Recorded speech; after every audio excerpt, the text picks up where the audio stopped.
आमदार संजय केळकर यांच्या सातत्यपूर्ण पाठपुराव्यामुळे आपला दवाखाना उपक्रमामधील कंत्राटी कर्मचाऱ्यांचा 3 महिन्यांपासूनचा थकीत पगार अखेर त्यांच्या खात्यावर जमा झाला आहे। या कर्मचाऱ्यांनी आमदार संजय केळकर यांची जनसेवकाचा जनसंवाद या कार्यक्रमात भेट घेऊन त्यांचा सत्कार करून आभार व्यक्त केले। त्याचबरोबर परिवहन सदस्य विकास पाटील आणि जितेंद्र मढवी यांनी सहकार्य केल्याबद्दल कर्मचाऱ्यांनी आभार मानले आहेत।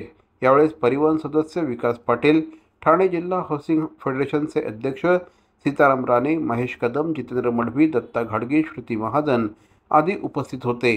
आम्हाला आमचा पगार मिळेल याची आशा आम्ही सोडली होती, मात्र आमदार संजय केळकर हे पाठीशी ठामपणे उभे राहिल्याने संबंधित अधिकाऱ्यांकडे त्यांनी पाठपुरावा केल्याने आम्हाला थकीत वेतन मिळालं, अशी भावना या कर्मचाऱ्यांनी व्यक्त केली। भवानी ज्वेलर्स ठाणे, पारंपरिक आणि आधुनिक दागिन्यांचा अप्रतिम संगम। प्रत्येक स्त्रीची पहिली पसंती भवानी ज्वेलर्स ठाणे। नक्की भेट द्या।